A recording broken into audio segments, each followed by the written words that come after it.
নমস্কার, let's learn and teach চ্যানেলের পরবর্তী ভিডিওতে আপনাকে স্বাগত। আজকে আমরা পড়তে চলেছি the famous Indo Anglian writer R K. নারায়ণের মালগুড়ি ডেজ থেকে নেওয়া অ্যান অ্যাস্ট্রোলজার্স ডের দ্বিতীয় অংশ। He had left his village, সে তার গ্রাম ত্যাগ করেছিল উইদাউট এনি প্রিভিয়াস থট, কোনো পূর্ববর্তী পরিকল্পনা ছাড়াই, অর প্ল্যান মানে পূর্ববর্তী চিন্তাভাবনা এবং পরিকল্পনা ছাড়াই।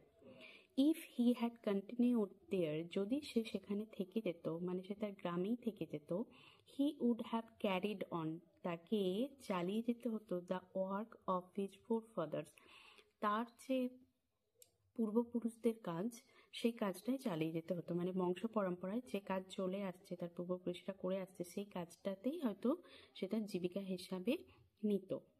নেমলি, কি কাজ আছে? টিলিং দ্য ল্যান্ড, জমি কর্ষণ করা, লিভিং মিন্স সেখানেই ওই জমি কর্ষণ করা, ওইভাবেই বেঁচে থাকা, ম্যারিং বিবাহ করা, and ripening in his cornfield and ancestral house, এবং তার পোক্ত করা ইন হিজ কর্নফিল্ডস, তার শস্যক্ষেত্রে শস্য পোক্ত করা, তার সাথে সাথে অ্যান অ্যানসেস্ট্রাল হোম, এবং তার বাড়িতে নিজেকে পোক্ত করা, মানে জীবনটাকে তাকে ওইভাবেই অতিবাহিত করতে হতো, এবং তার ওই পূর্বপুরুষের বাড়িতে থেকেই সে ক্রমশ তার বয়স বাড়তে থাকতো, বৃদ্ধ অবস্থার দিকে যেত। তো ফসলও পাকতো এবং সেও অ্যানসেস্ট্রাল হোমের মধ্যে নিজেরও বয়স হয়ে যেত। But that was not to be, কিন্তু এটা তো হওয়ার ছিল না। He had to leave home without telling anyone, তাকে বাড়ি ছাড়তে হয়েছিল উইথাউট টেলিং এনিওয়ান, কাউকে না জানিয়েই। And he could not rest, এবং সে অবসর নিতে পারেনি টিল, যতক্ষণ না পর্যন্ত হি লেফট ইট বিহাইন্ড, সে এটাকে পিছনে ফেলে আসছে, মানে তার বাড়ি বা তার গ্রামটাকে পিছনে ফেলে আসছে, এ কাপল অফ 100 মাইলস, 200 মাইল দূরে, মানে যতক্ষণ না সে বাড়ি থেকে 200 মাইল দূরে চলে যাচ্ছে ততক্ষণ পর্যন্ত সে ক্ষান্ত হয়নি। টু এ ভিলেজার, একটা গ্রামবাসীর ক্ষেত্রে, it is a great deal, এটা বিশাল একটা ব্যাপার। অ্যাজ ইফ, যেন অ্যান ওশিয়ান ফ্লোট বিটুইন, যেন মাঝখান দিয়ে এক সমুদ্র হয়ে গেছে, মানে তার বাড়ি ছেড়ে অন্যত্র চলে আসাটা মনে হচ্ছে যেন মাঝখানে একটা বড় সমুদ্রের ব্যবধান আছে, একটা সমুদ্রের ওই পারে সে চলে গেছে। He had a working analysis of mankind's trouble.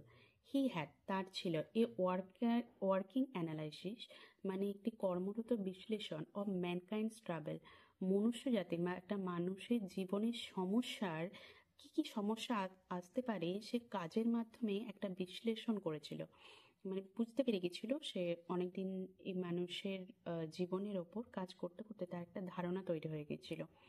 কি কি আসে সমস্যা? Marriage, money and the tangles of human ties. Marriage মানে বিবাহ সংক্রান্ত, কারো হয়তো বিবাহ হচ্ছে না বা বিবাহিত জীবনের যে সমস্যা, সেই ধরনের সমস্যা আসে। মানি, অর্থ সংক্রান্ত সমস্যা আসে, মানে কি হয়তো কারো ব্যবসা ঠিকঠাক চলছে না বা ঠিকঠাকভাবে ব্যবসা থেকে লাভ পাচ্ছে না, এই ধরনের এই সংক্রান্ত মানে অর্থ সম্পর্কিত সমস্যা আসে। অ্যান্ড দ্য ট্যাঙ্গলস, এবং জটিলতা of human ties. Human ties মানে একটা মানুষের তো বিভিন্ন ধরনের সম্পর্ক থাকে, একটা মানুষ কারো ছেলে বা কারো মেয়ে, কারো হাজবেন্ড বা কারো ওয়াইফ, আবার কারো দাদা বা ভাই, এই যে বিভিন্ন মানুষের মধ্যে মানুষের সম্পর্ক, সেই সম্পর্কের মধ্যেও জটিলতা আসে বিভিন্ন, সেই জটিলতা মানুষের জীবনেও আসে। 3 ধরনের জটিলতার সাধারণত মানুষের জীবনে দেখা যায়, সেগুলোর কথা এখানে আলোচনা করা হয়েছে, যে ম্যারেজ, মানি এবং বিভিন্ন মানুষের সম্পর্কের মধ্যে জটিলতা। লং প্র্যাকটিস, দীর্ঘ অনুশীলন, হ্যাড সার্ভেন্ট হিজ পারসেপশন, তীক্ষ্ণ করেছে তার অনুমানকে, সে মানুষের জীবনের ওপর এতই কাজ করেছে বা এত পর্যবেক্ষণ করেছে মানুষের জীবনকে ভালোভাবে, সে তার অনুমান হয়ে গেছে, তার এই অনুশীলনটা তার এই ধারণাটাকে অনেক বেশি তীক্ষ্ণ করেছে। উইথিন 5 মিনিটস, 5 মিনিটের মধ্যে হি আন্ডারস্টুড, সে বুঝতে পারতো হোয়াট ওয়াজ রং, কি ভুল চলছে, মানে যেই ক্লায়েন্ট তার কাছে আসতো তার সমস্যাটা কোথায়, সে 5 মিনিটের মধ্যেই বুঝতে পারতো, তার সঙ্গে 5 মিনিট কথোপকথনের মধ্যেই। হি চার্জড 3 pies, সে দর দিত 3 পাই পার কোশ্চেন, এক একটা প্রশ্নের জন্য সে 3 পাই করে দর দিত। And never opened his mouth, এবং সে তার কখনো মুখ খুলতো না টিল যতক্ষণ না পর্যন্ত দ্য আদার হ্যাড স্পোকেন, অপরজন মানে তার ক্লায়েন্ট যে তার কাছে আসতো মক্কেল, had spoken for at least 10 minutes, যতক্ষণ না সে 10 মিনিট বলে ফেলছে। মানে যখন মক্কেল আসতো বা ক্লায়েন্ট আসতো, সে তাকে অ্যালাউ করতো 10 মিনিট কথা বলার, নিজের সম্পর্কে বলা বা তার সমস্যা সম্পর্কে বলার। সে 10 মিনিট না হওয়া পর্যন্ত সে নিজের মুখ খুলতো না। হুইচ প্রোভাইডেড হিম, যেটা তাকে জোগাতো ইনাফ স্টাফ, যথেষ্ট উপাদান, for a dozen answers and advises, 1 dozen উত্তর এবং উপদেশ দেওয়ার জন্য। মানে পরবর্তীকালে সে আর যে তার ক্লায়েন্ট তাকে প্রশ্ন করবে, সেই প্রশ্নের উত্তরগুলো কি হবে, সে ওই মক্কেলের তার 10 মিনিটের কথার মধ্য থেকে সেই উত্তরগুলো তুলে নিত, এবং সে কী কী তাকে উপদেশ দেবে সেই উপদেশগুলো তুলে নিত। তার এই 10 মিনিটের কথাই তাকে তার ওই উত্তরগুলো জগিয়ে দিত। When he told the person before him, gazing at his palm, সে তখন told the person before him, তার সামনে বসে থাকা মানুষটাকে বলতো gazing at his palm, তার হাতের তালুর দিকে তাকিয়ে কি বলতো, in many ways you are not getting the fullest results for your efforts. In many ways, যে অনেক রকমভাবেই, ইউ আর নট গেটিং, আপনি পাচ্ছেন না, দ্য ফুলেস্ট রেজাল্ট, সম্পূর্ণ ফলাফল, ফর ইউর এফোর্টস, আপনার প্রচেষ্টা। মানে কোনো তার লাইফের কোনো একটা অংশে হয়তো তার সমস্যা আছে, তো তিনি তাকে তুষ্ট করার জন্য, তার ক্লায়েন্টকে তুষ্ট করার জন্য বা ক্লায়েন্টের বিশ্বাস অর্জন করার জন্য সে কথাগুলো কত সুন্দরভাবে গুছিয়ে বলতো যে আপনি তো অনেক প্রচেষ্টাই করলেন, কিন্তু আপনার এত চেষ্টা সত্ত্বেও আপনি আপনার চেষ্টার সম্পূর্ণ ফলটা কিন্তু পাচ্ছেন না। 9 আউট অফ 10, 10 জনের মধ্যে 9 জনই ওয়ার ডিসপোজ মিনস প্রিপেয়ার্ড, প্রস্তুত থাকতো, টু অ্যাগ্রি উইথ হিম, তার সঙ্গে সহমত হওয়ার। তার যে ক্লায়েন্টরা আসতো 10 জনের মধ্যে 9 জনই রাজি হয়ে যেত, হ্যাঁ ঠিকই বলেছেন এরকম। অর হি কোশ্চেন, অথবা সে এরকম প্রশ্ন করতো কি, is there any women in your family, আচ্ছা আপনার পরিবারেতে কোনো কি মহিলা আছে, maybe even a distant relative, অথবা হতে পারে দুঃসম্পর্কের কোনো আত্মীয়, who is not well dispose towards you, যে যার আপনার সাথে সম্পর্কটা ঠিকঠাক নয়। অথবা he give an analysis of character, অথবা তার যে ক্লায়েন্ট আছে তার চরিত্র বা তার প্রকৃতি, তার স্বভাব প্রকৃতি কেমন, সেই নিয়ে একটু বিশ্লেষণ করে বলতো। Most of your troubles are due to your nature, আপনার বেশিরভাগ সমস্যা বা আপনার যে সমস্যাগুলো জীবনে আছে সেগুলো কিন্তু আপনার এই স্বভাবের জন্য বা অভ্যেসের জন্যই হয়েছে। How can you be otherwise, এর থেকে তুমি কি বা বেশি পাবে with Saturn where he is, যেখানে স্যাটার্ন মিন্স শনি, যেখানে আপনার জীবনে শনি আছে, এর থেকে বেশি আপনার জীবন থেকে আপনি কী বা আশা করতে পারেন, কী বা ভালো হবে। ইউ হ্যাভ অ্যান ইম্পেচুয়াস নেচার, আর আপনার খুব স্বভাবটা পরিচিত হওয়ার মতো, অ্যান্ড এ রাফ এক্সটেরিয়র, এবং আপনি বাহ্যিক দিক থেকে অনেকটা কঠোর দেখতে, মানে আপনি অন্যের কথার দ্বারা প্রচণ্ড পরিচিত হন, এবং আপনার বাহ্যটা দেখলে, বাইরের অ্যাপিয়ারেন্সটা, যা বাহ্যিক রূপটা দেখলে মনে হয় আপনি খুব কঠোর প্রকৃতির। দিস এন্ডিয়ার্ড হিম, এই কথাগুলো, এই যে যা সম্ভবত বলতো যে আপনি অনেক প্রচেষ্টা করেছেন কিন্তু আপনার ফলাফল ঠিকঠাক পাচ্ছেন না, অথবা আপনার পরিবারে বা দুঃসম্পর্কে কোনো মহিলা আছে যার জন্য আপনার সম্পর্ক ঠিক নয়, বা আপনার জীবনে শনির যে দৃষ্টি আছে এই জন্য আপনি জীবনে সফলতা পাচ্ছেন না, এই যে কথাগুলো, দিস এন্ডিয়ার্ড হিম, হিম মিন্স ওই অ্যাস্ট্রোলজারের কথা বলা হচ্ছে, যে তাকে খুব প্রিয় করে তুলতো তার এই কথাগুলো, টু দেয়ার হার্টস ইমিডিয়েটলি, তৎক্ষণাৎ, দেয়ার হার্টস মিন্স তার যে ক্লায়েন্ট আছে সেই ক্লায়েন্টসদের হৃদয়ের কাছে নিয়ে আসতো, মানে সে অনেক বেশি তাকে বিশ্বাস করতো, তার ক্লায়েন্টসরা ভরসা করতে আরম্ভ করতো। ফর এভেন, কারণটা কি, দ্য মাইল্ডেস্ট অফ আস, আমাদের মধ্যে যারা খুবই কোমল স্বভাবের বা খুব নরম স্বভাবের, লাভস টু থিঙ্ক, আমরা ভালোবাসি ভাবতে, that he has a forbidding exterior, যে তার বাইরের অ্যাপিয়ারেন্সটা অনেকটা কঠোর। দ্য নাটস ভেন্ডার, ওই বাদাম বিক্রেতা ব্লিউ আউট হিজ ফ্লার, তার আগুনটা নিভিয়ে দিত and rose to go home, এবং বাড়ি যাওয়ার জন্য উদ্যত হতো। This was A signal for the astrologer, এটা ছিল একটা ইঙ্গিত ওই অ্যাস্ট্রোলজারের জন্য, ওই জ্যোতিষীর জন্য, টু বান্ডেল আপ, তার জিনিসপত্র গুছিয়ে নিতে। টু সিন্স, যেহেতু it left him in darkness, এটা তাকে অন্ধকারে ফেলে দিত, except for a little shaft of green light which straight in from somewhere and touch the ground before হিম।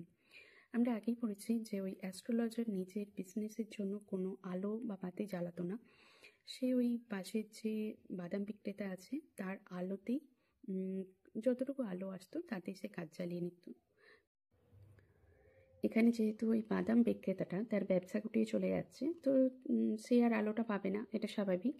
তো since he left him in darkness, সে অন্ধকারেই পড়ে যেত, except for a little shaft of green light, কারণ একটা সবুজ আলোর ছটা which straight in from summer, যেটা অন্য কোথা থেকে আসছিল, and touch the ground before him, এবং তার সামনে যে মাটিটা বা ভূপৃষ্ঠটা সেটা ওপরে এসে পড়ছিল, অন্য কোথা থেকেও একটা সবুজ আলো এসে তার সামনে ভূপৃষ্ঠে এসে পড়ছিল, যেটা থেকে অল্প বিস্তর সে আলো পাচ্ছিল।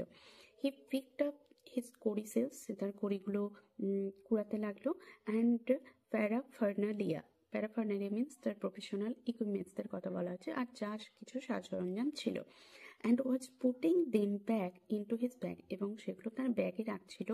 হুইন, যখন the green shaft of light, তখন ওই সবুজ আলোর ছটা ওয়াজ ব্লটেড আউট, প্রতিরুদ্ধ হলো, মানে সবুজ আলোর ছটা যেটা আসছিল সেটা হঠাৎ যেন আটকে গেল। হি লুকড আপ, সে উপরের দিকে তাকালো, অ্যান্ড স এ ম্যান, এবং দেখলো একটি মানুষ স্ট্যান্ডিং বিফোর হিম, তার সামনে দাঁড়িয়ে আছে। He sensed a possible client, সে অনুমান করলো নিশ্চয়ই এটা তার কোনো মক্কেল হবে, অ্যান্ড সেট বললো, you look so careworn, আপনাকে দেখি প্রচণ্ড দুশ্চিন্তাগ্রস্ত লাগছে। It will do you good, এটা আপনার ভালো হবে, একটু সিট ডাউন, বসে পড়া, ফর এ হোয়াইল, কিছুক্ষণের জন্য, অ্যান্ড চ্যাট উইথ মি, এবং আমার সাথে কথা বলা।